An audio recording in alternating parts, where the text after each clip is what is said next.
Hello everyone, welcome back to the channel. तो tales of demon and gods के new episode में आप सबका स्वागत है। और गाइज, हमने दो न्यू सीरीज को एक्सप्लेन कर रखा है। अगर आप लोगों ने उन्हें नहीं देखा तो देख लेना, वो भी बहुत ही अच्छे सीरीज है। एंड वहाँ पे अपना सपोर्ट देना मत भूलिएगा। तो फिर चलिए न्यू एपिसोड को अब हम स्टार्ट करते हैं। तो एपिसोड के स्टार्टिंग में हम नियली को देखते, जो कि वहाँ पे उस डिवाइन आर्टिफैक्ट की तरफ देख रहा था, जहाँ पे बहुत ही ज्यादा टेक्निक्स लिखे हुए थे और वो सब कुछ वहाँ पे बहुत ही अच्छी तरीके से हाइड किया गया था, ताकि सब लोग इसे पूरी तरीके से देख ना पाए। बट हम देखते वहाँ पे नियली उन्हें ध्यान से देखने लगता है। वो एकदम से शॉक हो गया था। वो कहने लगता है, ये तो यहाँ पे लिंग्यून डिवाइन आर्ट है, जो कि बहुत ही ज्यादा पावरफुल आर्ट माना जाता है और इसे एंशिएंट टाइम में पूरी तरीके से प्रैक्टिस किया जाता था। मैंने सोचा नहीं था ये इस जगह पे होगा। और ये लिंग्यून डिवाइन आर्ट टेक्निक तो हेवनली दाओ डिवाइन टेक्निक से कम पावरफुल नहीं होता, मतलब कि ये भी उसके ही बराबर होता है। क्या इस शैडो गॉड पैलेस को जिसने भी बनाया वो एक लेजेंडरी था,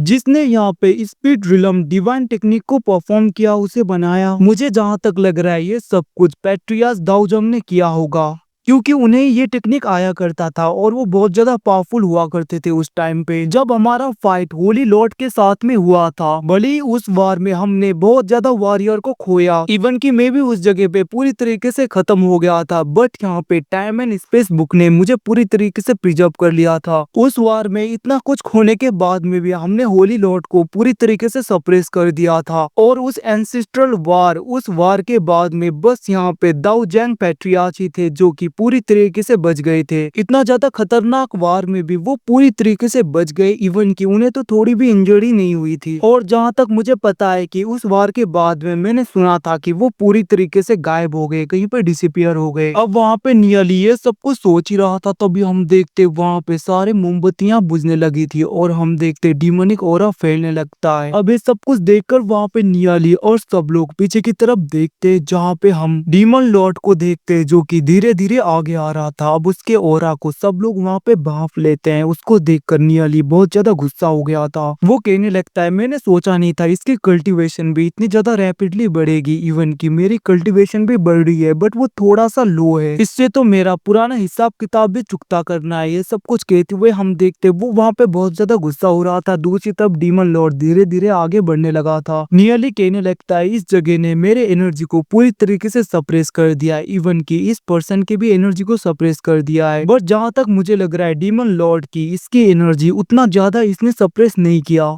इवन कि इसके पावरफुल ऑरा को मैं अभी भी महसूस कर पा रहा हूँ। अगर मैं इस जगह पे नहीं होता तो मैं आज इसे पूरी तरीके से खत्म कर देता। ये सब कुछ कहते हुए हम देखते वहाँ पे नियली बहुत ज्यादा गुस्सा हो रहा था। दूसरी तरफ सियाओ को देखते, जो कि वहाँ पे डीमन लॉर्ड को देखते हुए कहने लगता है, ये तो वही पर्सन है जिसको कि मैंने पहले भी देखा था और इसे देखकर मुझे ऐसा लग रहा है कि इसके और नियली के बीच में पुरानी दुश्मनी है, क्योंकि इसको देखने के बाद में नियली बहुत ज्यादा गुस्सा हो जाता है। इसका मतलब ये पर्सन बहुत ही ज्यादा डेंजरस होगा, ये सब कुछ वो सोच रहा था। दूसरी तरफ हम देखते वहाँ पे डीमन लॉर्ड आगे आते हुए उन सब की तरफ देखते हुए कहने लगता है, वो तो मैंने सोचा नहीं था इतने ज्यादा लोग होंगे यहाँ पे। अब तक तुम लोग यहाँ पे जो कुछ भी कर रहे थे ठीक था, बट अब मुझे नहीं लगता तुम लोग इसे कंटिन्यू कर पाओगे। वैसे भी इसके अंदर जो भी सीक्रेट टेक्निक है वो मेरा होगा। अब उसकी बातें सुन के हम देखते एक पर्सन कहने लगता है, वो तो यहाँ पे कोई पर्सन आया है जो कि इस जेड क्रिस्टल को पूरी तरीके से ब्रेक करके इसके अंदर के सीक्रेट टेक्निक को लेना चाहता है। इतना कहते हुए हम देखते वो हंसने लगता है। दूसरी तरफ डीमन लॉर्ड को फर्क नहीं पड़ता, वो बहुत ही ज्यादा तेजी में आगे की तरफ जा रहा था और हम देखते वो अपने किसी टेक्निक का यूज करने लगता है। उसको देखकर नियली कहने लगता है, आखिरकार आज ये कुछ अलग सा क्यों लग रहा है। ये सब कुछ वो सोच ही रहा था, तभी हम देखते वहाँ पे डीमन लॉर्ड अपने डिमोनिक टेक्निक का यूज करते हुए उस क्रिस्टल को, उस डिवाइन आर्टिफैक्ट को पूरी तरीके से ओपन करने लगा था, जिसकी वजह से वहाँ पे डेमोनिक एनर्जी पूरी तरीके से आने लगती है।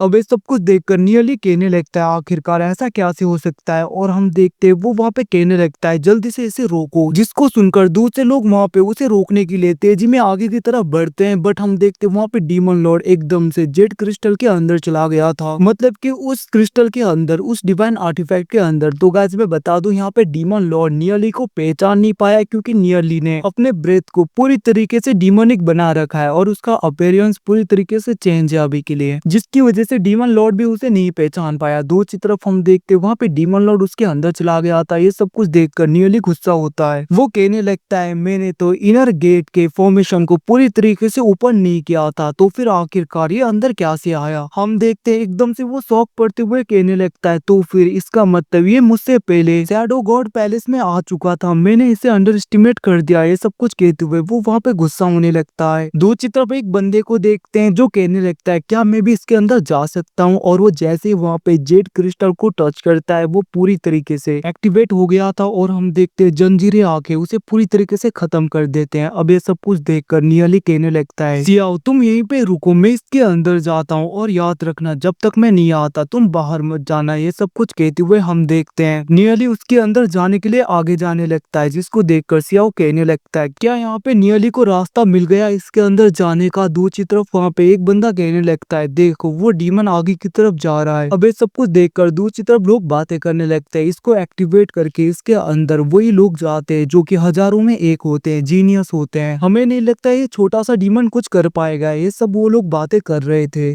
और हम देखते वहीं पे दूसरा बंदा कहने लगता है अगर इसने गलती से भी इसे ओपन भी कर दिया फिर भी हम इसे अंदर नहीं जाने देंगे। वो सब लोग ऐसे ही बातें कर रहे थे। दूसरी तरफ हम नियली को देखते जो कि आगे जाके उस जेड क्रिस्टल में ऐसे धीरे से मारता है, जिसको देखकर एक बंदा वहाँ पे पागलों की तरह हंसने लगा था। वो कहने लगता है देखो इस बेवकूफ को, इसको लग रहा है कि वहाँ पे टच करके ये पूरी तरीके से ओपन हो जाएगा, और वो हंसने लगा था। बट हम देखते हैं नियली को वहाँ पे फर्क नहीं पड़ता। वो उन सारे इंस्क्रिप्शन को पूरी तरीके से मिला रहा था ताकि वो अंदर जाने वाला गेट ओपन कर पाए, और हम देखते वो वहाँ पे सारे फॉर्मेशन पैटर्न को अपने हिसाब से मिलाने लगता है ताकि वो पूरी तरीके से इसे ओपन कर पाए। और हम देखते वो ऐसे ही सारे फॉर्मेशन पैटर्न्स को मिला रहा था, जिसकी वजह से शैडो गॉड पैलेस के मास्टर का स्पिरिचुअल फॉर्म पूरी तरीके से तैयार होता है। और हम देखते वहाँ पे नियली उन सारे इंस्क्रिप्शन का यूज करते हुए उसके सेंटर में मारता है, जिसकी वजह से उस जगह पे पोर्टल ओपन होने लगा था। ये सब कुछ देखकर वो लोग कहने लगते हैं जल्दी से उसे रोको, वो अंदर जा रहा है। बट हम देखते वो लोग कुछ कर पाते उससे पहले नियली के बॉडी में बहुत ही ज्यादा इंस्क्रिप्शन की एनर्जी जा रही थी, जिसकी वजह से वो डायरेक्टली उस पोर्टल के अंदर चला जाता है। और हम देखते उसके बॉडी के अंदर से बहुत ही ज्यादा एनर्जी निकल रहा था, जिसकी वजह से वो सब लोग पीछे की तरफ हो जाते हैं। ये सब कुछ देखकर दूसरी तरफ सब लोग शॉक हो गए थे। वो लोग कहने लगते हैं आखिरकार इस बंदे ने ऐसा कैसे किया, ये कैसे जा सकता है। और हम देखते वो पूरी तरीके से शॉक पड़ने लगते हैं। वहीं पे दूसरी तरफ हम सेंसू को भी देखते हैं, जिसका मुंह तो वहाँ पे पूरी तरीके से खुला का खुला था, मतलब कि वो पूरी तरीके से शॉक हो गया था। और गाइस इसी के साथ में ये एपिसोड यहीं पे खत्म होता है। Thanks for watching, bye bye, see you again. हमारे न्यू सीरीज को भी जरूर देखना, वो भी आप लोगों को बहुत ज्यादा पसंद आएगा। मिलते हैं अगले एपिसोड में, तब तक के लिए टेक केयर।